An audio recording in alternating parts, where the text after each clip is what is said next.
Ones are popular doesn't mean that they're the best. The School Incubator is an integrated school and incubator. We train students to be conscious entrepreneurs. We've got a strong Socratic liberal arts program. The background of this school is that I love learning and I hate school. I believe that students need to be great critical thinkers and great conscious entrepreneurs.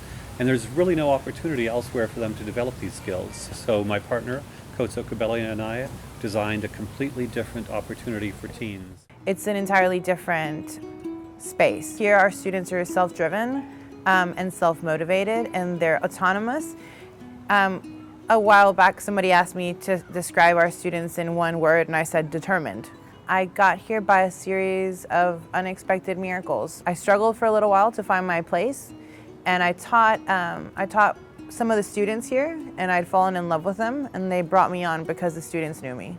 If I can create a personal connection, if I can get the students genuinely passionate, maybe they will be able to remember and process that information a little bit better. And I still understand that history is mainly skill building, and we are focusing on that. But I also wanted them to remember some of the rich information that they're taking in. And in order to create that connection with the past, so it doesn't seem like, oh, 14th century, it's so far away, that has nothing to do with me. We work backward in time, so you can hopefully see the through lines and the connections through history. I've done a lot of makerspace style stuff where you have a big open shop with lots of different pieces of equipment, and you just let people work on the projects that they want to work on. I support them beyond just, them like being on Khan Academy all the time. We do small group math circles where we dive into a bunch of different topics. And then as far as like the science and technology stuff goes, I do a lot of like kind of larger scale simulation type stuff. So for instance, with the middle school, we're doing a big Mission to Mars simulation. So every week they get new missions and they have different things going on. And I just embed the science and projects and things inside of that. So the whole idea behind the space shuttle was that we would make a single vehicle or several of these vehicles that we would then use to literally ferry astronauts back and forth. What else? Medical doctor. Okay, MD. Geneticist. Geneticist. One of the things we want is to develop young people with tremendous communication skills, empathy skills, inspirational skills. We want people who are loved by their professional communities and people who are important parts of teams. So we see ourselves as training young people to be part of this flexible ecosystem of startup, project-based kind of creative endeavors so that they can be valuable to a lot of different kinds of teams throughout their lifetime. They're developing things, like just today we're having like an apathon. So we need to, our students need to know 21st century skills.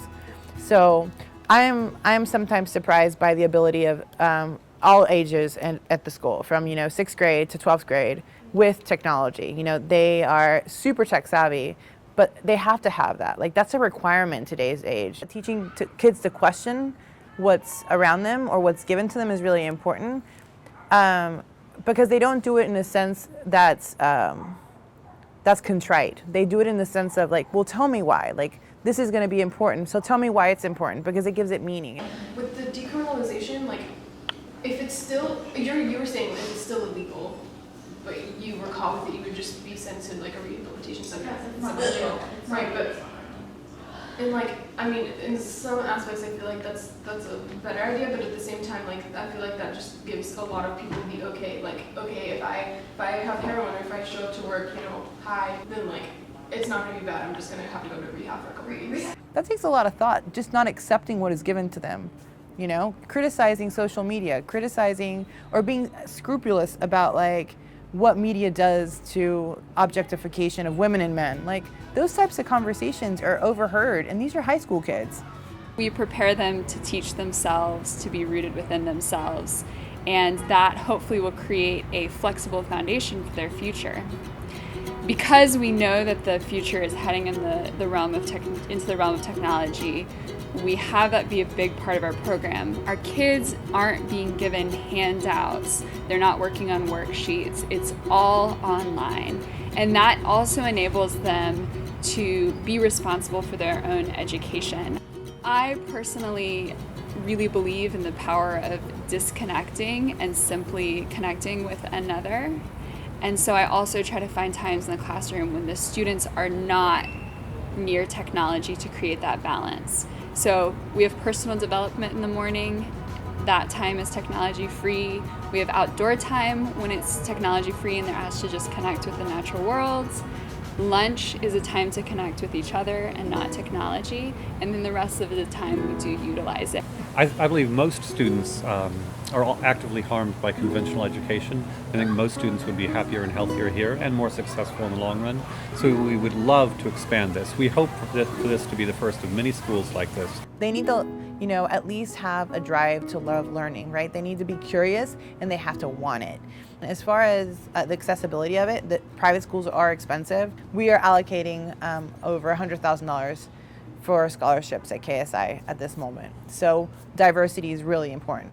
There's a lot of talk about the professionalization of college, like it's actually more corporate than it should be, and it kind of takes away that kind of holistic approach of what education should be, which is, at the core, to educate is to allow people to think critically about anything, right? A good professor doesn't tell you what to think. A good professor will teach you how to rationalize. Like, it'll say, question it, and if I'm wrong, I'm wrong. Tell me why I'm wrong. Like, it's a give and take, and I think that our kids go with that mindset. But I also feel like education as a whole is taking a turn, because the way it's set up right now, it's been since Victorian times, and we're not in Victorian times anymore. Like, education needs to change because our kids are changing. And if it doesn't change, you get to what's happening at most schools where kids die. Like that enthusiasm, the creativity, the passion for learning, it dwindles away. Oh yeah, I can reach over Ava. I just sent this to you guys.